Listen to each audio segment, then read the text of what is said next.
ইসলামের ঠিকাদাররা, নেতারা ঠিক হিন্দু নেতাদের মতোই তাদের অনুসারীদের ভুল পথে নিয়ে যাচ্ছে। নবীজি সাল্লাল্লাহু আলাইহি সাল্লাম এক সিরিয়ানকে বলেছেন যে ধর্ম বদলানোর দরকার নেই, আর তুমি কালিমাও বলো না। কিন্তু মুসলিমরা কেন অন্য ধর্মের লোকদের ইসলাম গ্রহণ করতে বলে? অমুসলিমরা তারা মাদ্রাসায় এসে নিজের চোখে দেখে যাবে কুলাঙ্গার মোহাম্মদ, তার কথা সব ধর্মের বইতেই তো বলা হয়েছে। গুড ইভিনিং স্যার, আমি পেশায় একজন শিক্ষিকা। এছাড়াও আমি ইসলাম ও অন্যান্য ধর্ম নিয়ে রিসার্চ করি। আপনার নামটা কি জানতে পারি? আমি নীলিমা। আপনার লেকচারের জন্য অসংখ্য ধন্যবাদ। তবে আমি কিছু ব্যাপারে একটু জানতে চাই। যেমন আপনি ভবিষ্যৎ পুরাণের কথা বললেন, 3য় খণ্ডের 3য় অধ্যায় 5 থেকে 8 নম্বর শ্লোক। আমি আপনাকে আরেকটা ব্যাপার জানিয়ে রাখি যে হয়তো আপনিও এটা জানেন। ধরেন ঈশ্বর যে নবীকে পৃথিবীতে পাঠান, সেই নবী তার উদ্দেশ্যে বলা ভবিষ্যৎবাণীগুলো পূরণ করবেন। যদি সেই নবী অর্ধেক বা তার কম ভবিষ্যৎবাণী পূরণ করেন, তাহলে তাকে নবী বলা যাবে না। এটা একটা সাধারণ যুক্তির ব্যাপার। এবারে ভবিষ্য পুরাণার কথা বলি। আপনি সেই ম্লেচ্ছ নেতার কথা বললেন, আর বললেন তিনি নবী মোহাম্মদ ছাড়া আর কেউ নন। আচ্ছা, আমি আপনার কথার প্রথম অংশটা মেনে নিচ্ছি, কিন্তু পরের অংশটা আপনি ব্যাখ্যা করে বলেননি। এখন আপনাকে বলি, ম্লেচ্ছ একটা সংস্কৃত শব্দ, আর সংস্কৃত ডিকশনারি অনুযায়ী ম্লেচ্ছ শব্দটার অর্থ অনার্য অথবা পাপী অথবা খারাপ লোক। ম্লেচ্ছ শব্দটার এই 3টা অর্থ হয়। তাহলে কি বলা যায় মোহাম্মদ ছিল পাপী অথবা খারাপ লোক? আরেকটা ব্যাপার হলো, এই ভবিষ্যৎবাণীর দ্বিতীয় শর্তটা, সেটা হলো তিনি একটা মরুস্থলে জন্মাবেন। মরুস্থল এর অর্থ মৃতদের স্থান, কারণ মরু শব্দটা এসেছে সংস্কৃত মৃ থেকে, যার অর্থ মৃত্যু। তাই এখানে অবশ্যই আরবের মরুভূমির কথা বলা হচ্ছে না, কারণ সেটা ছিল অনুর্বর ভূমি আর যুদ্ধক্ষেত্র। এরপরে আমি 3 নম্বর পয়েন্টে আসছি। এই ভবিষ্যৎবাণীতে বলা হয়েছে যে এই ম্লেচ্ছ নেতা তিনি গোসল করেন পঞ্চগাভিয়া আর গঙ্গা নদীতে। আর এটা আমরা সবাই জানি যে গঙ্গা নদী, এই নদীটা আরবে নয়, গঙ্গা নদী রয়েছে ইন্ডিয়ায়। এটা পৃথিবীর সবাই জানে। এবার পঞ্চগাভিয়ায় গোসল করা সম্পর্কে বলি। পঞ্চগাভিয়া মানে গরু থেকে উৎপন্ন 5টা উপাদান। এই উপাদানগুলো হলো দুধ, দই, ঘি, প্রস্রাব, গোবর। এখন ভবিষ্যৎবাণীটাকে সত্যি হতে গেলে এই কথাটাও তাহলে সত্যি হতে হবে। আপনি কি আমাকে পবিত্র কোরআনের এমন কোন আয়াত দেখাতে পারেন যেখানে বলা আছে যে মোহাম্মদ গোসল করেছিল গঙ্গার জলে বা সেই 5টা উপাদান দিয়ে, অর্থাৎ দুধ, দই, ঘি, প্রস্রাব আর গোবর? তাহলে আজকে ইসলাম গ্রহণ করব। Thank you sir. বোন, আপনি ঠিক বলেছেন যে ভবিষ্যৎবাণীর কথা বলা হচ্ছে, যদি তার অর্ধেকের বেশি পূরণ না হয় তাহলে ভবিষ্যৎবাণী ভুল। আমি একমত বোন, আপনার সঙ্গে একমত। আমি আপনার 3টি প্রশ্নের উত্তর দেব। দেখা যাক আজকে আপনি ইসলাম গ্রহণ করেন কিনা। এটাও হতে পারে আপনি আমার সঙ্গে একমত হবেন না। আমি যা বলবো, আমি একমত। ম্লেচ্ছ এই শব্দটার 3টি অর্থ আছে। ম্লেচ্ছ এর একটা অর্থ হলো অনার্য অর্থাৎ বিদেশি, আরেকটা অর্থ হচ্ছে পাপী, আরেকটা অর্থ হলো খারাপ লোক। আর দেখবেন ইন্ডিয়ায় হিন্দুরা সাধারণত মুসলিমদের বলে থাকে ম্লেচ্ছ। তারা যখন এভাবে বলে তারা আসলে বোঝায় পাপী আর খারাপ লোক, কিন্তু এর আরেকটা অর্থ হলো বিদেশি।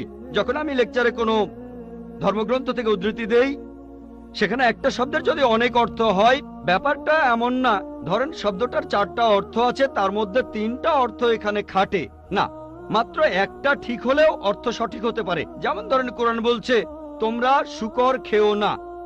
আজকে যদি ডিকশনারি খোলেন, এই শূকর শব্দটার একটা অর্থ হলো পুলিশ অর্থাৎ পুলিশ অফিসার, তাহলে একটা অর্থ শূকর, আরেকটা অর্থ পুলিশ অফিসার। তবে কোরআন বাইবেল এটা বোঝায়নি। বাইবেলে বুক অব লেভিটিকাস 11 অধ্যায় 7 থেকে 8 অনুচ্ছেদে আছে, বুক অব ডিউটেরোনমি 14 অধ্যায়ের 8 অনুচ্ছেদে আছে, বুক অব আইজায়া 65 অধ্যায়ের 2 থেকে 5 অনুচ্ছেদে আছে। বলা হয়েছে তোমরা শূকর খেও না, কিন্তু পুলিশকে বোঝায়নি বাইবেল। যদি আপনি বিভিন্ন ধর্মের ছাত্রী হয়ে থাকেন যদি 10টা অর্থ থাকে সেখানে একটা অর্থও খাটে, দেখতে হবে সেটা সঠিক কিনা। দুটো সঠিক হতে পারে, 3টা সঠিক হতে পারে, সবগুলো সঠিক হতে পারে, কিন্তু যদি মাত্র একটা অর্থ সঠিক হয় এতেও ভবিষ্যৎবাণীটা ফলে যেতে পারে। আমি আপনার সঙ্গে একমত যে ম্লেচ্ছ এর একটা অর্থ অনার্য, ইন্ডিয়ানদের দিক থেকে একজন বিদেশি। আর আমি আমার লেকচারে তখন বলেছিলাম ম্লেচ্ছ শব্দের অর্থ হচ্ছে বিদেশি। আর আপনি ভুল পথে গিয়ে বলছেন এখানে ম্লেচ্ছ মানে হচ্ছে পাপী। আপনি আসলে এখানে ভুল বুঝেছেন বোন। যদি আপনি বলেন কোরআন আর বাইবেল বলছে পুলিশদের খেও না, তার মানে আপনি বিভিন্ন ধর্মের উপর ছাত্রী নন, আপনি তাহলে এক পেশে। একটা অর্থে যদি ভবিষ্যৎবাণীটা পূরণ হয়।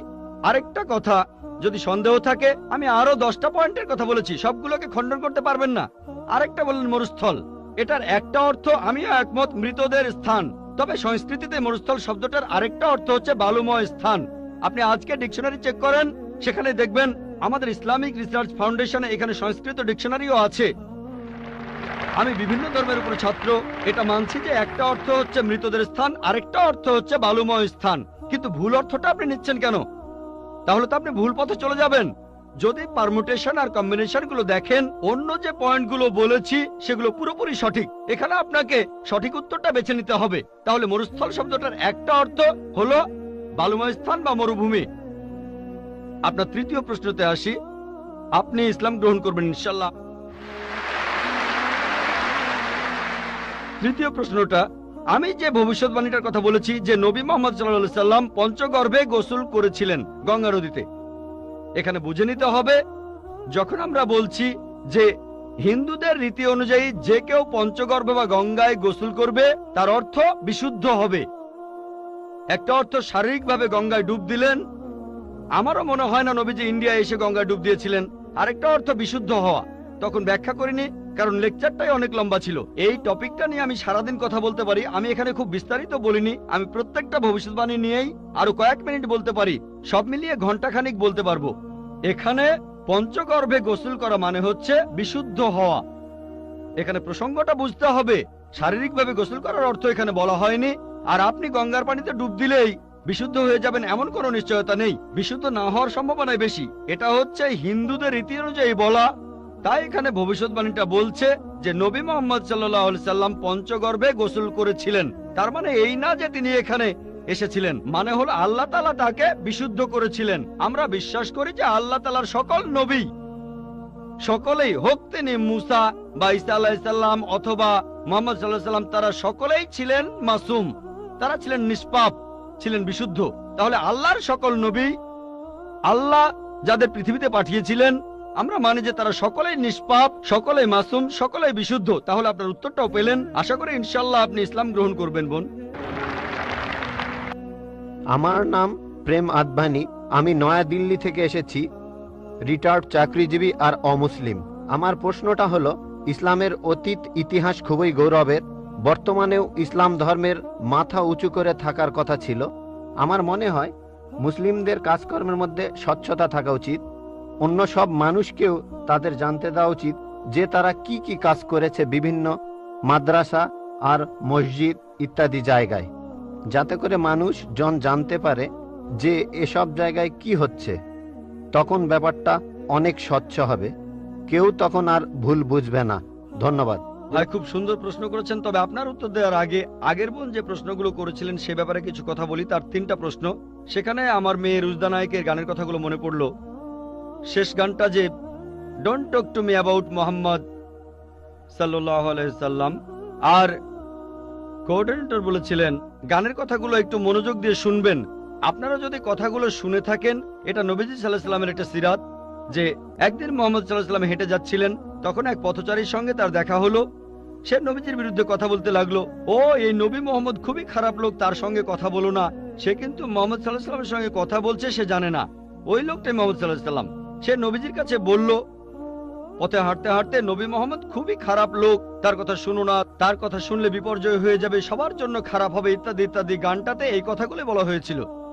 লোকটা নবীজিকে বলল, তবে আপনি খুব ভালো মানুষ, আর আপনাকে সাবধান করছি ওই মোহাম্মদ লোকটার কথা শুনবেন না সাল্লাল্লাহু আলাইহি সাল্লাম। সে ভণ্ড, নাউজুবিল্লাহ, সে খুব খারাপ মানুষ, নাউজুবিল্লাহ।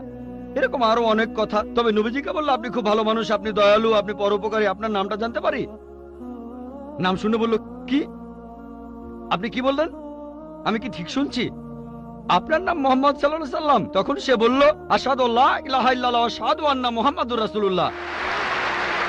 যখন সেই লোকটা বুঝতে পারলো যে এই লোকটাই মোহাম্মদ সাল্লাল্লাহু আলাইহি সাল্লাম, আমি অন্য মানুষের কাছে শুনেছিলাম সে খুব খারাপ মানুষ, ইনি তো ভালো মানুষ, তখনই সে ইসলাম গ্রহণ করলো। তাই আমার প্রিয় বোন, উনি একটু আগে যখন প্রশ্নগুলো করেছিলেন তখন আমার মেয়ের গানের কথাগুলো মনে পড়েছিল। নবীজি সাল্লাল্লাহু আলাইহি সাল্লামের সেই সিরাতটা, যেখানে এক পথচারী নবীজির কাছে এই নবীজি সম্পর্কে বদনাম করছিল, তবে তখনই সত্যিটা জানার পর সেই লোক শাহাদা উচ্চারণ করেছিল। আশা করি ইনশাল্লাহ আমাদের বোনও শাহাদা দেবেন, আর আমি দোয়া করি আল্লাহ যেন তাকে হেদায়েত দান করেন। ভাই, আপনি খুব সুন্দর প্রশ্ন করেছেন। আর বললেন যে ইসলামের অতীত ইতিহাস খুবই গৌরবের। তারপর বলছেন স্বচ্ছতা থাকার প্রয়োজন আছে, বিশেষ করে মাদ্রাসাগুলোতে। কে আপত্তি করবে? আমি একমত ভাই, আমি সম্পূর্ণ একমত। কে বলছে যে স্বচ্ছতা থাকবে না? শুধু স্বচ্ছতায় নয়, আমি চাই অমুসলিম ছাত্রছাত্রীরা মাদ্রাসায় লেখাপড়া করুক। আমি এটাও জানি ভাই, আমি জানি আপনি এখানে মিডিয়ার কথাগুলো বলছেন, যে মিডিয়া বলছে যে মাদ্রাসাগুলো হলো সন্ত্রাসবাদের আখড়া। মিডিয়া বলছে, আপনি না, মিডিয়া। মাদ্রাসা আরবি শব্দটার অর্থ যেখানে শিক্ষা দেওয়া হয়, আরেকটা বিশ্ববিদ্যালয়ের মতো। স্কুল বলতে পারেন, কলেজ বলতে পারেন, ইউনিভার্সিটিও বলতে পারেন। তবে মিডিয়া মাদ্রাসাগুলোকে এমনভাবে তুলে ধরে, যদি কোনো মাদ্রাসায় যান আপনি সন্ত্রাসী হয়ে যাবেন। মিডিয়া বলে আপনি না। একটা প্রশ্ন করি, এই পৃথিবীর ইতিহাসে যে লোকটা সবচেয়ে বেশি মানুষ হত্যা করেছে সে হিটলার। সে পড়েছিল কোন মাদ্রাসায়? কোন মাদ্রাসা? হিটলার কোন মাদ্রাসার ছাত্র? তারপর দেখবেন যে মাফিয়া পৃথিবী জুড়ে চোরাচালান আর মাদক ব্যবসা করে। যদি একটা জরিপ করেন এইসব স্মাগলারদের, সেই সব লোকদের যারা জেলে যায়, যদি জরিপ করেন তাদের কতজন মাদ্রাসায় পড়েছে? কতজন? খুব কম থাকতে পারে, খুব কম। বেশিরভাগই ভার্সিটিতে পড়েছে। কোন ভার্সিটি? আধুনিক ভার্সিটি, স্কুল, কলেজ। তাহলে কি বলবেন স্কুল বন্ধ করে দাও? এটা কি বলবো যে আজ থেকে স্কুল কলেজ বন্ধ, বিএ পড়া বন্ধ, বিকম বন্ধ, বিএসসি বন্ধ? না, কারণ আমি তো স্কুলে পড়াশোনা করেছি। স্কুলে শেখানো হয় না যে ডাকাতি করবেন, চোরাচালানি করবেন, দেশের বিরুদ্ধে যুদ্ধ করবেন। এই লোকগুলো স্কুলে পড়াশোনা করেছে, কিন্তু তারা স্কুলগুলোর কুলাঙ্গার। আর হিটলারও হয়তো আধুনিক শিক্ষা পেয়েছিল, আমি নিশ্চিত তার স্কুল তাকে শেখায়নি যে তুমি 60 লক্ষ ইহুদিকে হত্যা করো। তাহলে বুঝতে পারছেন এরা কুলাঙ্গার। তবে সামগ্রিকভাবে দেখবেন যে এই দেশে প্রতি বছর হাজার হাজার ছাত্র মাদ্রাসা থেকে পাশ করে, নাদবা থেকে, দেওবন্দ থেকে হাজার হাজার ছাত্র। আপনি কি বলবেন এরা সবাই মানুষ মারছে? মোটেই তা নয়। মিডিয়া ব্যাপারটা এভাবে তুলে ধরছে। এখন দেখবেন সরকার মাদ্রাসাগুলোতে যাবে। গত বছর বা তার আগের বছর সরকার নাদবা মাদ্রাসায় গিয়েছিল। তারা মাদ্রাসায় গিয়ে একটা সার্চ ওয়ারেন্ট বের করলো, চেক করবে। কি চেক করবে? আর আলী মিয়া নাদভি রহমতুল্লাহ বললেন, ঠিক আছে আপনারা চেক করেন। তারা সেখানে কিছুই পায়নি। এখন হঠাৎ করে একদিন লাখে একবার, হাজার বারের মধ্যে একবার, কোটি বারের মধ্যে একবার হতে পারে সে মাদ্রাসা থেকে পাশ করার পরে কেউ বিপথে চলে গেছে। তার মানে এই না মাদ্রাসা সন্ত্রাস শেখায়।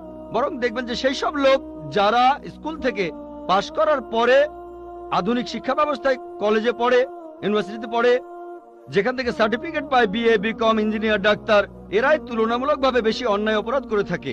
আপনি যদি স্বচ্ছতার কথা বলেন, আমিও একমত। কোন মাদ্রাসায় এ কথা বলবে না যে আপনারা এখানে চেক করবেন না। আমাদের মাদ্রাসাগুলো উন্মুক্ত, আমাদের স্কুলে আমরা শেখাই মাশাআল্লাহ, বিভিন্ন ধর্মের উপর শিক্ষা দেই। আমার ছাত্ররা আমার স্কুলের, তারা সাধারণ হিন্দুদের চাইতে হিন্দু ধর্ম সম্পর্কে বেশি জানে, খ্রিস্টান ধর্ম সম্পর্কে বেশি জানে সাধারণ খ্রিস্টানদের চাইতে, ইসলাম ধর্ম সম্পর্কে বেশি জানে সাধারণ মুসলিমদের চাইতে। কারণ এখানে সব ধর্মের উপর গুরুত্ব দেওয়া হয়। তাহলে ভাই আপনি যদি স্বচ্ছতার কথা বলেন, আমি একমত, আপনার সঙ্গে আছি। এ কথা আপনাকে কেউ বলবে না, আমাদের পরীক্ষা করতে পারবেন না। আসেন, তবে নিন্দা করবেন না, নেগেটিভ মেন্টালিটি নিয়ে আসবেন না, খোলা মনে আসেন। কে জানে আল্লাহ হয়তো আপনাকে হেদায়েত করবেন, হয়তো সত্যিটা জানতে পারবেন। হ্যাঁ ভাই, আমি এখানে যেটা বলতে চাচ্ছি যে অমুসলিমরা তারা মাদ্রাসায় এসে নিজের চোখে দেখে যাবে। আমি স্বচ্ছতা বলতে এটাই বোঝাতে চেয়েছি, যাতে করে মানুষের মনে কোনো সন্দেহ না থাকে যে মাদ্রাসায় খারাপ কাজ হচ্ছে, সন্ত্রাসী বানানো হচ্ছে। ভাই খুব সুন্দর প্রশ্ন করেছেন। মাদ্রাসাগুলোকে স্বচ্ছ বানাবো যাতে অমুসলিমরা এসে পড়তে পারে। ভাই, প্রথমে আমন্ত্রণ জানাচ্ছি আপনাকে, আপনার ছেলে মেয়েদের আইআরএফে আসেন, আমি আপনাকে আমন্ত্রণ জানাচ্ছি। আর ইসলামিক রিসার্চ ফাউন্ডেশনে একটা লাইব্রেরি আছে। এই লাইব্রেরিটা গোটা ইন্ডিয়ার মধ্যে বিভিন্ন ধর্মগ্রন্থের সংগ্রহের দিক থেকে একটা প্রথম শ্রেণীর লাইব্রেরি। আমাদের লাইব্রেরিতে 200-রও বেশি আলাদা আলাদা বাইবেল আছে। বাইবেলের 50টা এডিশন আছে। শুধু ভগবত গীতার অনুবাদে আছে 50টা। বেদের অনেকগুলো অনুবাদ আছে, ঋগ্বেদ, যজুর্বেদ, অথর্ববেদ। হয়তো সরকারি লাইব্রেরিতেও এতগুলো বই পাবেন না, হতে পারে আপনার ধর্মীয় প্রতিষ্ঠানের লাইব্রেরিতেও এই বইগুলো পাবেন না। আমরা উৎসাহ দেই, পড়েন আর সত্যের পথে আসেন। আর অন্যদের কথা বাদ দেন, আমি আমন্ত্রণ জানাচ্ছি আপনাকে, আপনার ছেলে মেয়েদের। আপনাদের প্লেনের টিকিটটাও দিয়ে দেব ফ্রি। আইআরএফে আসেন, আপনাকে আমরা স্বাগত জানাবো। পড়েন, তাহলে সত্যটা জানতে পারবো একসাথে ইনশাআল্লাহ। মাইক্রোফোনটা কি অন করবেন ভাই? আপনাকে অনেক ধন্যবাদ। আমার কথাগুলো আপনি খোলা মনে গ্রহণ করেছেন। আমি চেষ্টা করব যাতে আপনার আমন্ত্রণটা রাখতে পারি। জি, ঠিকানাটা দিয়ে যান, প্লেনের টিকিট পাঠিয়ে দেবো ইনশাআল্লাহ। আদাব ডক্টর জাকির নায়েক স্যার, আমার নাম ভেঙ্কটাচামা। আমি গত কয়েক বছর ধরে এক মুসলিম মহিলার সাথে আছি। আমার প্রশ্নটা হলো, সবাই বলে কোনো ধর্মই খারাপ কথা বলে না, কিন্তু মুসলিমরা কেন অন্য ধর্মের লোকদের ইসলাম গ্রহণ করতে বলে?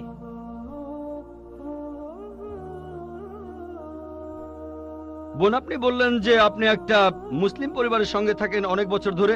তারপর বললেন যে সব ধর্মে ভালো সব কথা থাকে, কিন্তু মুসলিমরা আমাকে ইসলাম গ্রহণ করতে বলে কেন? পয়েন্ট নাম্বার 1, অন্য যেসব ধর্ম আছে সেগুলো যা বলে তার বেশিরভাগ কথাই ভালো, তবে ইসলাম ভালো কথা বলার পাশাপাশি আপনাকে দেখাবে কিভাবে সেটা অর্জন করতে হয়। আমি উদাহরণও দিয়েছি। সব ধর্মই বলে চুরি করো না, ইসলাম একই কথা বলে, তবে ইসলাম দেখিয়ে দেয় কিভাবে সেই অবস্থানে যাবেন যেখানে কেউ চুরি করে না। যাকাত দেন, সাহায্য করেন, এরপর কেউ চুরি করলে তার হাত কেটে ফেলেন, তাহলে চুরি করা বন্ধ হয়ে যাবে, কোনো অপরাধ থাকবে না। এজন্যই আমি বলেছিলাম যে ইসলাম ভালো কথা বলার পাশাপাশি আপনাকে দেখিয়ে দেবে কিভাবে সেটা অর্জন করতে হয়। 2 নম্বর পয়েন্ট, আমি বিভিন্ন ধর্মের একজন ছাত্র হিসেবে বলছি, যদি আপনি হিন্দু ধর্মগ্রন্থগুলো মেনে চলেন, মনে হয় আপনি হিন্দু, যদি হিন্দু ধর্মগ্রন্থগুলো মেনে চলেন, যদি একজন ভালো হিন্দু হন, আপনাদের ধর্মগ্রন্থই বলছে ঈশ্বর মাত্র একজন। আমার লেকচারে অনেক হিন্দু ধর্মগ্রন্থের উদ্ধৃতি দিয়েছি, এক ঈশ্বর। আপনাদের ধর্মগ্রন্থ বলছে মূর্তি পূজা করবে না। ভগবত গীতার 7 অধ্যায়ের 20 অনুচ্ছেদ বলছে জাগতিক আকাঙ্ক্ষা যাদের বুদ্ধিকে আচ্ছন্ন করে রেখেছে তারা নকল ঈশ্বরের পূজা করে, তারা মূর্তি পূজা করে। এক ঈশ্বরে বিশ্বাস করতে হবে। আজকে আমার লেকচারে বলেছিলাম বিশ্বাস করতে হবে অন্তিম ঋষিকে, কল্কি অবতার, যার বাবার নাম হবে বিষ্ণুয়াস আব্দুল্লাহ, তার মায়ের নাম হবে সুমতি আমিনা। তিনি জন্মগ্রহণ করবেন শাম্বালা নামের গ্রামে মক্কা। তিনি জন্মাবেন শাম্বালা শহরের প্রধানের ঘরে, মক্কার প্রধানের ঘরে। তিনি হবেন পুরো মানুষ জাতির পথপ্রদর্শক। তিনি আলোকপ্রাপ্ত হবেন রাতের বেলায় একটা গুহায়। তিনি উত্তর দিকে গিয়ে আবার ফিরে আসবেন। ঈশ্বর তাকে 8টা গুণ দেবেন। তিনি হবেন পৃথিবীর সব মানুষের পথপ্রদর্শক। তিনি একটা ঘোড়ায় চড়বেন, ডান হাতে থাকবে একটা তরবারি, 4 জন সহচর থাকবে তাকে বিভিন্ন সময় ফেরেশতাগণ সাহায্য করবেন। এরকম আরো অনেক অনেক। এই মানুষটা কে? যদি ভালো হিন্দু হয়ে থাকেন তাহলে আপনি এই অন্তিম ঋষিকে বিশ্বাস করবেন, তা না হলে আপনি ভালো হিন্দু নেই। যদি ভালো হিন্দু হয়ে থাকেন তাহলে এক ঈশ্বর বিশ্বাস করবেন, তাহলে আপনি মূর্তি পূজা করবেন না। নাতাস্তি প্রতিমা আস্তি, মহান ঈশ্বর, তার কোনো প্রতিমা নেই, তার কোনো প্রতিমূর্তি নেই, তার কোনো ছবি নেই, তার কোনো ফটোগ্রাফ নেই, তার কোনো ভাস্কর্য নেই। আর আমি বিতর্ক করেছি পণ্ডিতদের সাথে, হিন্দু পণ্ডিত, উনারা শঙ্করাচার্য অনেক, সেখানে আমি কথা বলেছি। কোন শঙ্করাচার্যই আমাকে বলেননি ভাই আপনি ভুল বলেছেন, কেউ না। একটা বিতর্ক করেছিলাম শ্রী শ্রী রবিশঙ্করের সাথে 21শে জানুয়ারিতে। তিনি ইন্ডিয়ায় হিন্দুদের মাঝে খুবই জনপ্রিয় গুরু, আর্ট অফ লিভিং। আমি তাকে বলেছিলাম আর্ট অফ লিভিং এর শ্রেষ্ঠ বই হলো এই পবিত্র কোরআন। আমি তাকে মুসলিমদের এই আর্ট অফ লিভিং এ আমন্ত্রণ জানিয়েছিলাম। আমরা সংখ্যায় এখন 130 কোটি, 130 কোটি মুসলিম। আমি তাকে আমন্ত্রণ জানিয়েছিলাম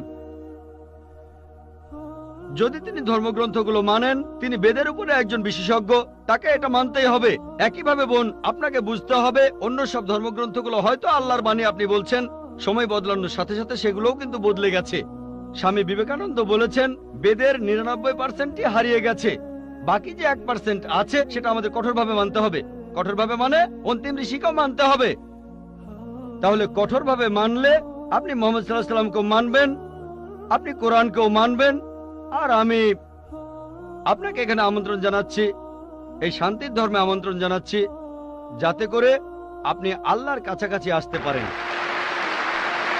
সব ধর্মই বলে এমন সব কথা যেগুলো কমন, আর এমনকি মোহাম্মদও কমন, সব ধর্মেই আছে। কিন্তু পবিত্র কোরআনটা কোন দিক থেকে আলাদা? কোরআন এমন কি বলছে যেটা অন্য ধর্মে বলা নেই? যেমন ধরেন মোহাম্মদ, তার কথা সব ধর্মের বইতেই তো বলা হয়েছে। ভাই, খুব সুন্দর প্রশ্ন করেছেন। আপনি বললেন যেটা কমন সেটা মেনে চলতে। সব ধর্মগ্রন্থই বলে মুহাম্মদের কথা, আর কোরআনও বলছে মুহাম্মদের কথা। এখানে নতুন কি আছে? খুবই সুন্দর প্রশ্ন। অন্য সব ধর্মই বলে যে পরবর্তীতে একজন নবী পৃথিবীতে আসবেন, আর বাইবেলও বলছে। আপনি তো খ্রিস্টান, সম্ভবত আপনি পবিত্র বাইবেল পড়েছেন। গসপেল অফ জন 16 নম্বর অধ্যায়ের 12 নম্বর থেকে 14 অনুচ্ছেদে আছে, ঈসা আলাইহিস সালাম শিষ্যদের বলছেন, আমি তোমাদের অনেক কথা বলতে চাই, কিন্তু তোমরা এখন সেটা বুঝতে পারবে না, কারণ যখন সত্যের আত্মা তোমাদের সামনে আসবে, সে তোমাদের সত্যের পথে নিয়ে যাবে। আর সে তার নিজের কথা বলবে না, যা শুনবে সে কথাগুলোই বলবে। সে তোমাদের ভবিষ্যতের কথা বলবে, সে আমাকে মহিমান্বিত করবে। তার মানে সব ধর্মগ্রন্থ, হিন্দু, পার্সি, বৌদ্ধ, ইহুদি, খ্রিস্টান, সবাই বলছে একজন নবী পৃথিবীতে আসবেন, একজন নবী আসবেন। কিন্তু কোরআন বলছে ইনি সেই নবী যার উপর কোরআন নাজিল হয়েছে। সেই নবী চলে এসেছেন। যখন আপনি ক্লাস 1-এ পড়ছেন, আপনার স্কুলে সবার উপরে ক্লাস 10, তারপর ক্লাস 2-তে উঠলেন, তখনও লক্ষ্য ক্লাস 10, তারপর ক্লাস 3-তে উঠলেন, তখনও ক্লাস 10ই লক্ষ্য। এখানে শুধু স্কুলের কথা বলছি। Class 5, class 6, class 7, class 8, class 9, তারপর ক্লাস 10-এ উঠলেন, তারপর এসএসসি পরীক্ষা দেবেন, ঠিক? তার মানে এই না যে ক্লাস 1 আর ক্লাস 10 এর পড়াশোনা এক। আপনি ক্লাস 10 এর জন্য প্রস্তুতি নিচ্ছেন। প্রস্তুতি নেওয়া হয়েছে 1400 বছর আগে। আল্লাহ তাআলা এই নবীকে পাঠিয়েছেন। যীশু খ্রিস্ট বলেছেন, আমি তোমাদের অনেক কথা বলতে চাই, কিন্তু তোমরা এখন তা বুঝতে পারবে না, কারণ যখন সত্যের আত্মা তোমাদের সামনে আসবে, সে তোমাদের সত্যের পথে নিয়ে যাবে। তাহলে 1400 বছর আগে আল্লাহ তাআলা বুঝেছিলেন যে সেটাই সঠিক সময়। এখন পৃথিবীর মানুষ এই কথাগুলো বুঝতে পারবে, অর্থাৎ পবিত্র কোরআন। অন্যান্য সব ধর্মগ্রন্থে কথা বলা হয়েছে যে মহান ঈশ্বর একজন। বর্ণনাগুলো হয়তো আলাদা। সব ধর্মগ্রন্থই বলছে এক স্রষ্টার কথা। আমরা মানব নবীদের আর চূড়ান্ত নবী মুহাম্মদ সাল্লাল্লাহু আলাইহি ওয়াসাল্লামকে। সারমর্মটা হচ্ছে একই, বর্ণনাগুলো হয়তো আলাদা। আর পবিত্র কোরআনে সূরা মাইদা 3 নম্বর আয়াতে বলা হয়েছে, আজ এই দিনে আমি তোমাদের দিন পূর্ণাঙ্গ করলাম, তোমাদের দিন মনোনীত করলাম ইসলাম, তোমাদের প্রতি আমার অনুগ্রহ সম্পূর্ণ করলাম পুরো মানুষ জাতির জন্য। পবিত্র কোরআন নাজিল হওয়ার পর নতুন কিছু যোগ করা যাবে না, কোনো কিছু বাদ দেওয়া যাবে না। আমি এই কথা আগেও বলেছি। আপনারা তো বলেন ওল্ড টেস্টামেন্ট আর নিউ টেস্টামেন্ট, পবিত্র কোরআন হলো লাস্ট টেস্টামেন্ট। তাহলে পার্থক্যটা হলো এই পবিত্র কোরআন হলো শেষ কিতাব, আল্লাহ তাআলার নাজিলকৃত লাস্ট টেস্টামেন্ট। আপনারা বলেন ওল্ড টেস্টামেন্ট আর নিউ টেস্টামেন্ট। পবিত্র কোরআন হলো লাস্ট টেস্টামেন্ট। অন্য সব ধর্মগ্রন্থ সেগুলো বলছে একটা বইয়ের কথা, পবিত্র কোরআন। মুহাম্মদ সাল্লাল্লাহু আলাইহি সাল্লামের ক্ষেত্রে একই কথা। অন্য ধর্মগ্রন্থ বলে যে নবী মুহাম্মদ আসবেন। ইসলাম আমাদের শেখায় আল্লাহ নবীর কাছে যে কিতাব নাজিল করেছেন, আর আমাদের নবীজির হাদিসের মাধ্যমে, এটাই হলো চূড়ান্ত ধর্ম পুরো মানুষ জাতির জন্য। আদম আলাইহিস সালাম থেকে, প্রথম মানুষটা থেকে শেষ দিন পর্যন্ত এখনো আছে, শেষ পর্যন্ত থাকবে। অন্য সব ধর্মই বলছে এক ঈশ্বরের কথা, বলছে যে শেষ নবী আসবেন। আপনাকে এটা মানতে হবে, এটা মানতে হবে, প্রয়োগ করতে হবে, তাহলে সত্যিকারের খ্রিস্টান হতে পারবেন। সেজন্য আমি বলি, ইসলাম আর খ্রিস্টান ধর্মের সাদৃশ্যের উপর আমি একটা লেকচার দিয়েছিলাম। সেখানে প্রমাণ করেছি যে মুসলিমরা আমরা খ্রিস্টানদের চাইতে অনেক বেশি খ্রিস্টান। খেয়াল করে দেখবেন, আমরা যীশু খ্রিস্টকে সাধারণ খ্রিস্টানদের চাইতে অনেক বেশি মানি। আমার ভিডিও ক্যাসেট দেখতে পারেন, ইসলাম ও খ্রিস্টান ধর্মের সাদৃশ্য।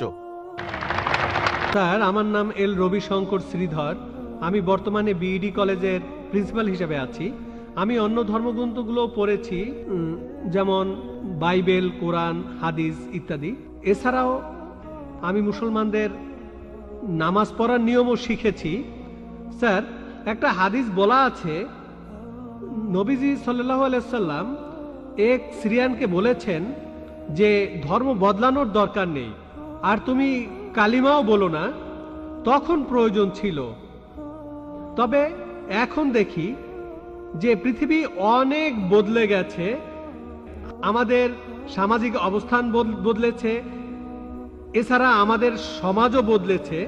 আর একটা ব্যাপার জানতে চাচ্ছি, এমন কি কোনো রকম ছাড় দেয়া আছে যদি কেউ ইসলাম পালন করতে চায়, আমরা আমরা জানি ইসলাম ধর্মের কিছু ব্যাপার ফিজিক্সের মাধ্যমে প্রমাণ করেছেন বিজ্ঞানী ক্যাপরা আর স্টিফেন হকিং, যেমন সময় আর বিশ্বজগৎ কিভাবে সৃষ্টি হলো।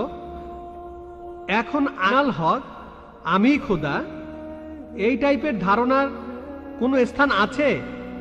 5 ওয়াক্ত নামাজ পড়লাম, ধর্ম মানলাম, এরপর আমরা অন্য সময় কি বলতে পারি যে আনাল হক? এটা কি মানতে পারি? আর ভাই প্লিজ একবারে একটা প্রশ্ন করে না, হাতে সময় কম, এই প্রশ্নটার উত্তর দেই। প্রশ্ন করার জন্য অনেকে দাঁড়িয়ে আছেন। ভাই আপনি প্রশ্ন করলেন যে তিনি একটা হাদিস জানেন যেখানে নবীজি এক সিরিয়ানকে তার ধর্ম বদলাতে বারণ করলেন। বলেন। যে তুমি বলবে না লা ইলাহা ইল্লাল্লাহ, বাজারের মধ্যে তাকে মারা হতো। ভাই আপনি বললেন যে নবীজি এক লোককে বাজারের মধ্যে লা ইলাহা ইল্লাল্লাহ বলতে বারণ করেছেন, না হলে তাকে মারা হতো। আমি জানি না আপনি কোন হাদিসের কথা বলছেন। একটা হাদিস বলছে জোরে আল্লাহু আকবার বলো না, লা ইলাহা ইল্লাল্লাহ না। এটা বলা হয়েছিল কারণ যুদ্ধের সময় তারা লুকিয়ে আছে আর শত্রু আসছে, তখন জোরে আল্লাহু আকবার বলো না, কারণ তাহলে শত্রুরা টের পেয়ে যাবে। বাজারের মধ্যে না, যুদ্ধের ময়দানে। আরেকটা হাদিস বলছে জোরে বলো যাতে অন্যান্য মুসলিমরা উৎসাহিত হয়, তাই পরিস্থিতির উপর নির্ভর করে। নবীজি একবার বলেছেন যুদ্ধের ময়দানে বলো আল্লাহু আকবার, এতে মুসলিমদের সাহস বাড়বে। কিন্তু অন্য সময়ে যখন লুকিয়ে আছেন তখন জোরে বললে শত্রুরা টের পাবে। তাই এক এক পরিস্থিতিতে এক এক রকম কাজ। আপনার প্রশ্নে আসি, ইসলামের পাশাপাশি অন্যান্য জিনিস মানা যাবে কিনা, যেমন সক্রেটিস বা অন্য কারো কথা বা কোনো বিজ্ঞানীর কথা। এছাড়াও আনাল হক, ইসলামের পাশাপাশি অন্য বিষয়ের ব্যাপারে বলি, যদি সেগুলো কোরআন আর হাদিসের বিরুদ্ধে না যায় কোনো সমস্যা নেই। যদি সেটা কোরআন আর হাদিসের সাথে মিলে যায় সেটা আমাদের মানতে হবে। সেটা হতে পারে যে কোনো বিষয়, হোক বিজ্ঞান, ভূগোল বা ইতিহাস, হোক হিন্দু, ইসলাম, খ্রিস্টান ধর্ম, ইহুদি ধর্ম। যদি সেটা পবিত্র কোরআনে উল্লেখ করা থাকে তাহলে সেটা আমাদের মানা ফরজ। যদি সেই কথাটার উল্লেখ কোরআনে না থাকে আর কোরআনের বিরুদ্ধে না যায় সেটা মানতে পারেন মুবাহ, ঐচ্ছিক। কিন্তু যদি সেই কথাটা কোরআনের বিরুদ্ধে যায় সেটা হারাম, সেটা নিষিদ্ধ। এই তিনটা হতে পারে, তিনটা ফলাফল পাবেন। আপনি বললেন যে ইসলাম তৌহিদে বিশ্বাস করে, 5 ওয়াক্ত নামাজ। ইসলাম আনাল হকে বিশ্বাস করে কিনা? আনাল হক নিজেকে আল্লাহ দাবি করা, এটা শিরক, এটা তৌহিদের বিরুদ্ধে যায়। এটা বলতে পারেন না যে আপনি তৌহিদও মানেন আবার একাধিক ঈশ্বরও বিশ্বাস করেন। আপনি তৌহিদ মানেন আবার বলছেন আমি আল্লাহ, দুটো আসলে বিপরীত। যদি কেউ এমনটা বিশ্বাস করে যে সে আল্লাহর একটা অংশ, সে তৌহিদ মানতে পারে না, সে মুসলিম নয়। দুটো বিপরীত জিনিস। কিন্তু অন্য ব্যাপার কোরআনের সাথে মিললে সমস্যা নেই, আর কোরআনের বিরুদ্ধে না গেলে সমস্যা নেই। আশা করি উত্তরটা পেয়েছেন। এবারের প্রশ্ন বাম দিকের মাইক থেকে। আজ এই অনুষ্ঠানে আসতে পেরে আমার খুবই ভালো লাগছে। আপনার এই মূল্যবান কথাগুলো সবারই কাজে আসবে। আমরা আপনার লেকচার শুনে খুবই মুগ্ধ হয়েছি, অনেকের দৃষ্টিভঙ্গিও বদলেছে। আমার নাম রাম দাস, ইলেকশন বোর্ডের পার্সেস অফিসার। আমি একজন হিন্দু, তারপরও আমি ইসলাম ধর্মকে অনেক শ্রদ্ধা আর ভালোবাসি। আমি আপনার কথার সাথে একমত যে হিন্দু ধর্ম কখনোই মূর্তি পূজার কথা বলে না। আসলে আমাদের হিন্দু ধর্মকে সবসময় প্রভাবিত করেছে তথাকথিত ধর্মীয় নেতারা। তারা মানুষকে ভুল পথে নিয়ে যাচ্ছে। শতকরা 90% হিন্দু ভুল পথে চলে যাচ্ছে মূর্তি পূজার নামে। বেদ আর উপনিষদ কখনই মূর্তি পূজার কথা বলে না। যেটা বলা হয়েছে সেটা রু এটা কথা বলা হয়েছে রু খোদা কি ইনায়েতে হ্যায়। এই রুকে খ্রিস্ট ধর্মে আত্মা বলা হয়, ইসলাম ধর্মে রুহ, হিন্দু ধর্মেও আত্মা। এটা খুবই দুর্ভাগ্য যে সব ধর্মের তথাকথিত ধর্মীয় নেতারাই, এতে কোন রকমের সন্দেহ নেই, হোক সে মুসলিম, খ্রিস্টান বা হিন্দু, এতে কোন রকমের সন্দেহ নেই, পৃথিবীর সব মানুষকে ভুল পথে পরিচালিত করেছে।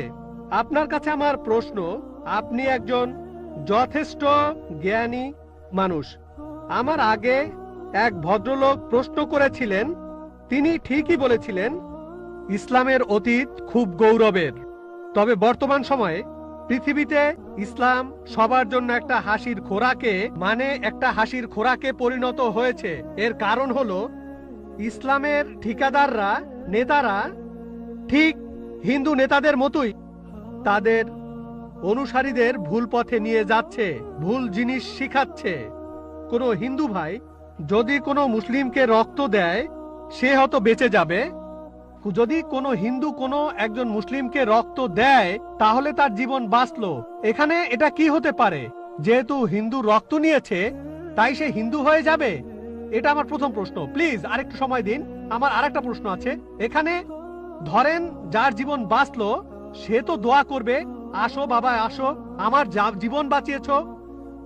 রক্তের বিভিন্ন গ্রুপ আছে, এ পজিটিভ, বি পজিটিভ। এখানে তো জীবন বাঁচানোর প্রশ্ন, এখানে কি ধর্মের গুরুত্বটা বেশি? এটাই প্রথম প্রশ্ন। আর এখানকার লোকজন আত্মাকে চিনতে চায় না, বস্তুর চাহিদা মিটলেই তারা খুশি। ইসলাম সবাইকে ভালোবাসার কথা বলে, সব ধর্মই ভালোবাসার কথা বলে, কিন্তু ইসলাম ধর্ম সেই ভালোবাসা অর্জনের কথা বলে, কিভাবে ভালোবাসা অর্জন করতে হবে। এই জন্য ইসলামের জাকাত আছে। এই জাকাত গরিব মানুষদের সাহায্য করা, প্রতিবেশীকে সাহায্য করা। গরিবের মেয়ে বিয়ে হচ্ছে না, বিয়ে দিয়ে দাও, গরিবকে সাহায্য করা। অন্য কোনো ধর্ম ইসলামের মতো এত মহান নয়। এটা খুবই মহান ধর্ম। দুর্ভাগ্যের কথা, বাস্তব এর কোনো প্রয়োগ হচ্ছে না। তাই আগের ভদ্রলোক বললেন মাদ্রাসাগুলো স্বচ্ছ হওয়া উচিত। সত্যি বলতে আপনারা ধর্মীয় নেতাদের বোকামির কারণে ইসলাম ধর্ম উপরে উঠছে না, বরঞ্চ বরবাদ হয়ে যাচ্ছে। খ্রিস্টান ধর্ম, তারা পৃথিবীতে রাজত্ব করতে চায়, তারা ইসলামের ক্ষতি করতে চায়। ইসলামের প্রতি খ্রিস্টানদের মনোভাব বিরূপ। হিন্দু ধর্ম, তারা এখানে ঠিক থাকতে চায়, স্বাভাবিক। তাহলে এরাই হলো ধর্মীয় নেতা। তারা জানে না রূহ কি? রূহ হলো আল্লাহর দয়া। উপনিষদে আছে, ইসলামে আছে, বাইবেলে আছে। আর সব ধর্মই বলে ভালোবাসা, ইসলামও বলে। এটাই আমার প্রথম প্রশ্ন। দ্বিতীয় প্রশ্নটা হলো, হিন্দু ধর্ম নারীকে খারাপ চোখে দেখে, ইসলামও খারাপ চোখে দেখে। খ্রিস্টান ধর্ম, পৃথিবীতে নারী না থাকলে, আপনি একটু আগে একজনকে বললেন যে পুরুষ লোক বাচ্চা জন্ম দিতে পারে না। হ্যাঁ, পুরুষ লোক কোনো বাচ্চা জন্ম নিতে পারে না। বাচ্চার জন্ম দেন মা, একজন নারী। তাহলে ব্যাপারটা কি দাঁড়াচ্ছে? যে পুরুষকে জন্ম দিচ্ছে একজন নারী, সেই পুরুষই নারীকে ছোট করছে, সে হোক হিন্দু, খ্রিস্টান বা মুসলিম। এভাবে দেখবেন যে সব ধর্মেই একই রকম অবস্থা চলছে। আমরা সবাই, সব ধর্মই এখন ধ্বংসের পথে যাচ্ছে। নারীকে কোনো ধর্মই সম্মানের চোখে দেখা হয় না। পৃথিবীর সব ধর্মই নারীদেরকে সবসময় খারাপ চোখে দেখছে। এটাই আমার দ্বিতীয় প্রশ্ন। ইসলাম কি বলে? যেদিন কিয়ামত হবে, তার মানে মহাপ্রলয়, ইসলাম ধর্ম কিয়ামত সম্পর্কে কি বলছে? আপনাকে ধন্যবাদ এই ছোট্ট লেকচারের জন্য, ভালো কথাগুলোর জন্য ধন্যবাদ। আপনি বললেন আমার কথা আর ইসলাম ধর্মের কথা। আমার কথা যদি বলেন, সমস্ত প্রশংসা শুধুমাত্র আল্লাহ তাআলার। বললেন আমি জ্ঞানী, বললেন আমি অনেক জানি, আমি শুধুমাত্র একজন ছাত্র। আমি নিজেকে একজন ছাত্র মনে করি ইসলাম ও অন্যান্য ধর্মের উপর। আপনি দুটো প্রশ্ন করলেন, প্রথমটা রূহ নিয়ে, তারপর নারী নিয়ে। এছাড়াও আপনি বেশ কিছু মন্তব্য করেছেন। আপনি বললেন তথাকথিত ধর্মীয় নেতারাই সমস্যা তৈরি করছে। বেশিরভাগ ব্যাপারে আমি একমত। এছাড়াও আপনি মন্তব্য করলেন যে ইসলামের বদনাম করা হচ্ছে, ইসলামের ধর্মীয় নেতাদের কারণে এটা হচ্ছে, ইসলামের বদনাম ছড়াচ্ছে এদের কারণেই। অন্যান্য ধর্মের ধর্মীয় নেতাদের কথা যদি বলি, তারা তাদের অনুসারীদের ধর্মগ্রন্থ পড়তে দিতে চায় না।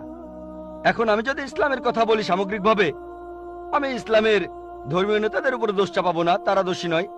সামান্য কিছু কুলাঙ্গার থাকতে পারে, খুবই সামান্য, হাতে গোনা কয়েকজন এমন নেতা থাকতে পারে যারা ভুল পথে নিচ্ছে, কিন্তু এরা সংখ্যায় অনেক কম। মিডিয়া তাদের বেছে নেয় আর এমন ভাবে তুলে ধরে যেন ইসলামের প্রত্যেক ধর্মীয় নেতাই এইরকম। তাই ইসলাম ধর্মের বিভিন্ন নেতা, বিশেষজ্ঞ, ওলামার কথা যদি বলতে হয়, তাদের ভালোবাসি, তাদের শ্রদ্ধা করি। হাতে গোনা কয়েকজন, খুবই সামান্য, তারা এরাই মানুষকে ভুল পথে নিয়ে যায়। তবে সামগ্রিকভাবে আলহামদুলিল্লাহ, তারা সব ভালো কথা বলেন, তারা ইসলামের কথা বলেন, আমরা তাদের ভালোবাসি, শ্রদ্ধা করি। অন্য ধর্মের ছবিটা আলাদা। পৃথিবীর বেশিরভাগ ধর্মীয় নেতারা, অন্য ধর্মের নেতারা, তারা এটা করে না। তারা তাদের অনুসারীদের ধর্মগ্রন্থ পড়তে দিতে চায় না। যেমন আপনি বললেন হিন্দু ধর্ম মূর্তি পূজা করতে নিষেধ করে, কিন্তু 90% হিন্দুই মূর্তি পূজা করে, কারণ এরা চায় না যে অনুসারীরা তাদের ধর্মগ্রন্থটা পড়ুক। আপনার প্রশ্নতে আসি। বললেন যে কোন হিন্দু এক মুসলিমকে রক্ত দিল, সেই মুসলিমের জীবন বাঁচলো। জীবন বাঁচানোটাই বড় কথা। এখানে সমস্যা কি? সেই মুসলিম কি হিন্দু হয়ে যায়? হিন্দুকে কোনো মুসলিম রক্ত দিলে সেই হিন্দু কি মুসলিম হয়ে যায়? আল্লাহ পবিত্র কোরআনে বলেছেন, সূরা মাইদার 32 নম্বর আয়াতে উল্লেখ করা হয়েছে, যদি কেউ কোনো মানুষের জীবন বাঁচায়, যদি কোনো লোক, হোক সে মুসলিম বা অমুসলিম, অন্য কোনো মানুষের জীবন বাঁচায়, হোক মুসলিম বা অমুসলিম, তাহলে সে যেন পুরো মানুষ জাতিকে বাঁচালো। তাহলে যদি কোনো মানুষ অন্য কাউকে রক্ত দেয় আর তার জীবন বাঁচায়, মুসলিম হিন্দুকে রক্ত দিক বা হিন্দু মুসলিমকে রক্ত দিক, সে যেন পুরো মানুষ জাতিকেই বাঁচালো। আরো বলছে, যদি কেউ কোনো মানুষকে হত্যা করে আর সেটা হত্যার অপরাধ বা বিশৃঙ্খলা তৈরির অপরাধ না হয়, তাহলে সে যেন পুরো মানুষ জাতিকেই হত্যা করলো। তবে কোন মানুষের জীবন বাঁচানো ভালো কথা, একটা ভালো কাজ, উঁচু মানের কাজ। কিন্তু আগে একজন প্রশ্ন করেছিলেন, আল্লাহ কেন আমাদের সৃষ্টি করেছেন? আমি আগেও বলেছি যে পবিত্র কোরআনের সূরা মুলকে 2 নম্বর আয়াতে উল্লেখ করা হয়েছে, আল্লাহ জি খালাকাল মাউতা ওয়াল হায়াতা, আল্লাহ সৃষ্টি করেছেন জীবন ও মৃত্যু তোমাদের পরীক্ষা করার জন্য। কারো জীবন বাঁচানো খুবই ভালো কাজ, কিন্তু কারো আখিরাত বাঁচানো সেটা আরো ভালো কাজ। আর সেজন্যই আমি আগে ডাক্তার ছিলাম। এটাই হলো শ্রেষ্ঠ পেশা, মানুষের জীবন বাঁচানো। আমি ডাক্তার হতে চেয়েছিলাম কারণ ভেবেছিলাম এটা মহান পেশা, আসলেও তাই। তবে এর চাইতেও ভালো আছে। পবিত্র কোরআনের সূরা ফুসিলাতের 33 নম্বর আয়াতে উল্লেখ করা হয়েছে, ওয়ামান আহসানু কাওলাম মিম্মান দাআ ইলাল্লাহি ওয়া আমিলা সালিহান ওয়া ক্বালা ইন্নানি মিনাল মুসলিমিন। কথাই কে উত্তম সেই ব্যক্তির চাইতে যে আল্লাহর পথে মানুষকে আহ্বান করে, যে সৎকর্ম করে আর বলে আমি তাদের অন্তর্ভুক্ত যারা আল্লাহর কাছে আত্মসমর্পণ করে। তাই আমি একজন শরীরের ডাক্তার থেকে হয়েছে আত্মার ডাক্তার, এটা আরো ভালো পেশা। তাহলে রক্ত দিয়ে কারো জীবন বাঁচানো ভালো কথা, তবে কাউকে সত্যিটা জানানো, তার আখিরাতটা বাঁচানো আরো ভালো। আমার কাজ হলো সব মানুষের কাছে ধর্ম প্রচার করা। মুসলিমদের বলি, কোরআন মেনে চলুন, অনুসরণ করুন, আর শেষ নবীকে মেনে চলুন। আমি বলি হিন্দু, খ্রিস্টান, বৌদ্ধদের যেটা কমন অন্তত সেটা মেনে নেন। আপনাদের আর আমাদের ধর্মগ্রন্থে যেটা কমন, যে কথাগুলো আলাদা সেগুলো নিয়ে পরে আলোচনা করব। যেগুলো কমন অন্তত সেগুলো মেনে নেন। আমি বাঁচাতে চাইছি তার আখিরাতকে। আখিরাতকে বাঁচানো এই ইহকালের জীবন বাঁচানোর চাইতে বেশি গুরুত্বপূর্ণ। এই জীবনটাও ভালো গুরুত্বপূর্ণ। যখন দোয়া করি, দুটোর জন্য দোয়া করি, রাব্বানা আতিনা ফিদ দুনিয়া হাসানাতা ওয়া ফিল আখিরাতি হাসানাতা ওয়া কিনা আযাবান্নার। হে আল্লাহ, আমাকে এই ইহকাল ও পরকালে ভালো রাখো এবং আমাকে দোজখের আগুন থেকে রক্ষা করো। তবে পরকাল অনেক উপরে এই জীবনের চাইতে। সেজন্য কোরআনের সূরা তাহরিমের 11 নম্বর আয়াতে উল্লেখ করা হয়েছে যে ফেরাউনের স্ত্রী হযরত আসিয়া রাদিয়াল্লাহু আনহা, তিনি আল্লাহ তাআলার কাছে বলেছিলেন, হে আল্লাহ, আমি এই পৃথিবীর সমস্ত ধন সম্পদের বিনিময়ে, তিনি ছিলেন তখন পৃথিবীর সবচেয়ে ধনী মানুষের স্ত্রী। সে সময় পৃথিবীর সবচেয়ে শক্তিশালী মানুষ ছিল ফারাও। তার স্ত্রী আল্লাহর কাছে দোয়া করলেন, আমি এই পৃথিবীর সমস্ত ধন সম্পদের বিনিময়ে জান্নাতে একটি ঘর চাই তোমার কাছে। তাহলে পৃথিবীর সবচাইতে ধনী লোকের স্ত্রী তার সব সম্পদের বিনিময়ে চাচ্ছেন আখিরাত। ভাই, আর সঙ্গে একমত, মানুষকে ভালোবাসতে হবে, এটা খুব ভালো কাজ। তবে কারো পরকালের জীবন বাঁচানো সেটা আরো ভালো কাজ। আমি এখানে কি করছি? মানুষকে বলছি সাদৃশ্যগুলো দেখেন, যেগুলো কমন সেই জিনিসগুলো অন্তত মেনে চলেন, যেগুলো আলাদা সেগুলো বাদ দেন। যেটা কমন সেটা অন্তত মেনে চলেন, যে মূর্তি পূজা করা যাবে না, আল্লাহ কেবলমাত্র একজন, অন্তিম ঋষিকে মানতে হবে, তাহলে আমরা এক হব। নাম দিয়ে কেউ কখনো মুসলিম হয় না। আব্দুল্লাহ জাকির সুলতান মুসলিম মানে যে আল্লাহর কাছে নিজের ইচ্ছাকে সমর্পণ করে। আগে এক বোনকে আমি বলেছিলাম আল্লাহর কাছে আত্মসমর্পণ করুন, এখন আপনাকেও বলছি আল্লাহর কাছে আত্মসমর্পণ করুন। আর আল্লাহর ওহী এই লাস্ট টেস্টামেন্ট, খ্রিস্টানরা বলে ওল্ড টেস্টামেন্ট আর নিউ টেস্টামেন্ট, এটা হলো আল্লাহ তাআলার লাস্ট টেস্টামেন্ট, পবিত্র কোরআন। এটার কথা আপনাদের ধর্মগ্রন্থ আছে, সেটা আপনাদের মানতে হবে। এটা বাইবেলেও আছে, সেটা মেনে চলতে হবে। আমি অনুরোধ করবো, আসেন আমরা সবাই মিলেমিশে থাকি, সবাই একসাথে থাকি আর আল্লাহ তাআলার কাছে আত্মসমর্পণ করি। মানুষ সাধারণত লেভেল জিনিসটা পছন্দ করে না, জানো লেভেলটা গুরুত্বপূর্ণ নয়। পবিত্র কোরআনের সূরা ইমরানের 19 নম্বর আয়াতে উল্লেখ করা হয়েছে, ইন্নাদ-দীনা ইনদাল্লাহিল ইসলাম, আল্লাহ তাআলার কাছে একমাত্র যে ধর্মটা গ্রহণযোগ্য সেটা আল্লাহর কাছে আত্মসমর্পণ করা। যদি আল্লাহর কাছে নিজের ইচ্ছাকে সমর্পণ করেন, আপনার আখিরাত পরকালের জীবনটা বেঁচে যাবে। এবারে আপনার দ্বিতীয় প্রশ্নে আসি। নারীদের কথা বললেন, যে সব ধর্মই নারীদের খারাপ চোখে দেখে, সব ধর্মই, খ্রিস্টান ধর্ম, হিন্দু ধর্ম, ইসলামের কথাও বললেন, সবাই খারাপ চোখে দেখে। খ্রিস্টানরা খারাপ চোখে দেখে, হিন্দুরা খারাপ চোখে দেখে, মুসলিমরা খারাপ চোখে দেখে। মুসলিম মানে যে আল্লাহর কাছে নিজের ইচ্ছাকে সমর্পণ করে। আর সত্যিকারের মুসলিম কোন নারীর দিকে কখনো খারাপ দৃষ্টিতে তাকাবে না। যদি কেউ করে সে মুসলিম নয়। আল্লাহ পবিত্র কোরআনে বলেছেন, সূরা নূরের 30 আয়াতে উল্লেখ করা হয়েছে, মানুষ শুধু নারীর হিজাবের কথা বলে। আল্লাহ তাআলা পবিত্র কোরআনে প্রথমে বলেছেন পুরুষের হিজাবের কথা। মুমিন পুরুষদের বলো তারা যেন দৃষ্টি সংযত আর লজ্জাস্থান হেফাজত করে। যখন কোনো পুরুষ কোনো নারীর দিকে তাকাবে, তখন তার মনে, সেই পুরুষের মনে কোনো খারাপ চিন্তা আসলে সে দৃষ্টি নিচু করবে। আপনাদের বেদেও কথা আছে, যদি আপনি ঋগ্বেদ পড়েন 8 নম্বর গ্রন্থ 33 নম্বর অনুচ্ছেদের 19 নম্বর মন্ত্র, ব্রাহ্ম তোমাদের নারী বানিয়েছেন, সুতরাং দৃষ্টি নিচু করো আর মাথার উপরে কাপড় দাও। হিন্দু ধর্মগ্রন্থ নারীদের শ্রদ্ধা করে, তবে সেই ধর্মগ্রন্থে এমন কথাও আছে যেগুলো নারীদের ছোট করেছে, সেগুলো বলতে চায় না। যদি মনুস্মৃতি পড়েন, সেখানে নারীদের বিরুদ্ধে অনেক কথা আছে, সেগুলো আমি এখানে বলতে চাই না, কারণ আমি চাই না কেউ বলুক ডক্টর জাকির নায়েক হিন্দু ধর্মের সমালোচনা করছেন। পবিত্র বাইবেলেও নারীদের সম্পর্কে ভালো কথা আছে, আবার খারাপ কথাও আছে। ভালো কথাগুলো এখানে বলতে পারি, খারাপ কথাগুলো বলতে চাচ্ছি না। আমি চ্যালেঞ্জ করছি, কেউ আমাকে পবিত্র কোরআনের এমন একটা কথা দেখান যেটা নারীদের বিরুদ্ধে বলেছে। নারীদের বিরুদ্ধে একটা সহিহ হাদিস দেখান যেটা নারীদের বিরুদ্ধে বলেছে।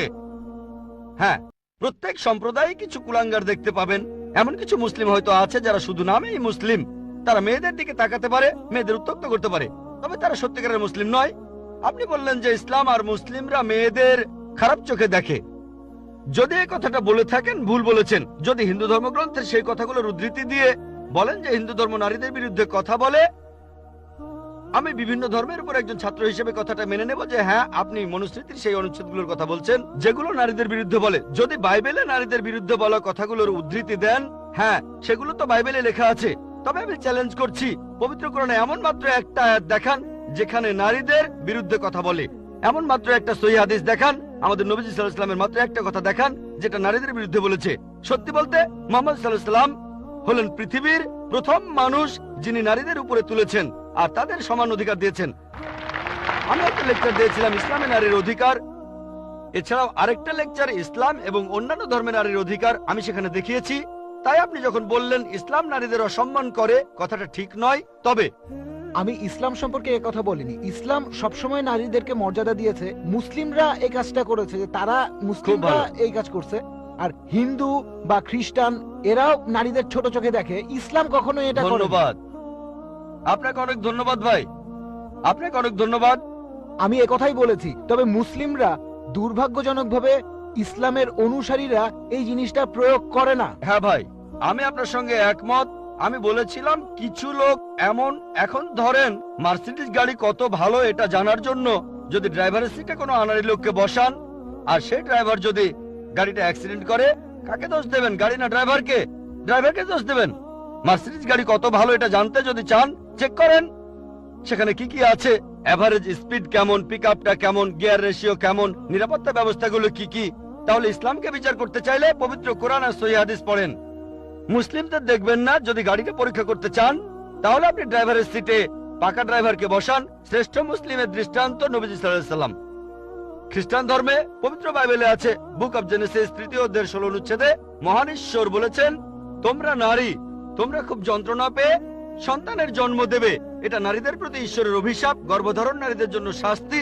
ইসলাম ধর্মে গর্ভধারণ নারীদের জন্য সম্মানের। পবিত্র কোরআনে সূরা নিসার 1 নম্বর আয়াতে উল্লেখ করা হয়েছে, গর্ভধারিণী মাকে সম্মান করো। পবিত্র কোরআনে সূরা লুকমানের 14 নম্বর আয়াতে উল্লেখ করা হয়েছে, আমি মানুষকে তাদের বাবা মায়ের সাথে ভালো ব্যবহার করার নির্দেশ দিয়েছি। মা অনেক কষ্ট সহ্য করে সন্তানকে গর্ভধারণ করেন, অনেক কষ্ট পেয়ে সন্তানের জন্ম দেন। নবীজি বলেছেন, যদি তোমরা তোমাদের মাকে সোনার পাহাড়ও এনে দাও, তোমাকে যে 9 মাস গর্ভে ধারণ করেছিলেন তার বিনিময়ে, তারপরও শোধ হবে না। ইসলাম এই কথাই বলছে। এখন নবীজি সাল্লাল্লাহু আলাইহি ওয়াসাল্লামের কাছে একজন লোক আসলো আর প্রশ্ন করলো, এটা আছে সহিহ বুখারী 8 নম্বর খণ্ড, বুক অব আদাব 2 নম্বর অধ্যায় 2 নম্বর হাদিস, হে নবী, এই পৃথিবীতে কাকে সবচাইতে বেশি সম্মান দেখাবো? নবীজি বললেন, তোমার মা। লোকটা বলল, এরপরে কাকে দেখাবো? নবীজি বললেন, তোমার মা। লোকটা বলল, তারপরে কাকে দেখাবো? নবীজি আবারও বললেন, তোমার মা। লোকটা বলল, এরপরে কাকে? তখন নবীজি বললেন, তোমার বাবা। তার মানে 75%, 4 ভাগের 3 ভাগ পাচ্ছেন মা, 1 ভাগ 25% সেটা পাচ্ছেন বাবা। এক কথায়, মা গোল্ড মেডেল পাচ্ছেন, সিলভার মেডেল পাচ্ছেন, ব্রোঞ্জ মেডেলটাও পাচ্ছেন, আর বাবা একটা সান্ত্বনা পুরস্কার নিয়ে সন্তুষ্ট থাকছেন। ইসলাম আমাদের এমনটাই শেখায়। তবে আপনার কথা মানি, পশ্চিমা বিশ্ব নারীদের ছোট করছে। পশ্চিমা বিশ্ব নারীদের স্বাধীনতার কথা বলে, আসলে তারা স্বাধীনতার কথা বলে নারীদের শারীরিক অত্যাচার করে, তাদের সম্মান কেড়ে নেয়, আত্মার অবমাননা করে। পশ্চিমা বিশ্ব বলে তারা নারীদের উঁচুতে বসিয়েছে, আসলে নিচে নামিয়েছে। তাদেরকে বানিয়েছে উপপত্নী, রক্ষিতা আর সমাজের প্রজাপতি, যারা রয়েছে আর্ট আর কালচারের রঙিন পর্দার আড়ালে। আর্ট আর কালচারের দোহাই দিয়ে তারা কি করছে? তাদের মেয়েদের বিক্রি করছে তাদের মায়েদের। তারা নাকি মেয়েদের উপরে তুলছে। সাধারণত বেশিরভাগ অ্যাডেই দেখবেন নারী আছে, অন্যটার সাথে নারীর হয়তো কোনো সম্পর্কই নেই। মোটরসাইকেলের বেশিরভাগ অ্যাডে দেখবেন মেয়ে আছে। কতজন মেয়ে মোটরসাইকেল চালায়? কতজন? কিন্তু অ্যাডে মেয়ে থাকবেই। তারপর মোটর গাড়ির অ্যাডে, সেখানেও মেয়েদের দেখবেন। আমার এক বন্ধু একবার বলেছিল যে বিএমডব্লিউ একটা খুব বিখ্যাত অ্যাড, মার্সিডিজ বেঞ্জ খুব ভালো গাড়ি, তরুণদের প্রিয় হলো বিএমডব্লিউ, এর স্পিড বেশি, পিকআপও ভালো। তো বিএমডব্লিউর একটা অ্যাডে বিকিনি পরা একটা মেয়ে দাঁড়িয়ে আছে বিএমডব্লিউ গাড়ির সামনে, আর নিচে লেখা এখনই চালানো শুরু করুন। কাকে? মেয়েটাকে না গাড়িটাকে? বিক্রি করছে মেয়েদের, বিক্রি করছে মায়েদের। ইসলাম ধর্মে নারীদেরকে সম্মান করি, মায়েদের সম্মান করি, বোনদের সম্মান করি, মেয়েদের সম্মান করি, তাদের শ্রদ্ধা করি, তাদের ভক্তি করি। আমার ভিডিও ক্যাসেট দেখেন, ইসলামে নারীর অধিকার। আশা করি উত্তরটা পেয়েছেন।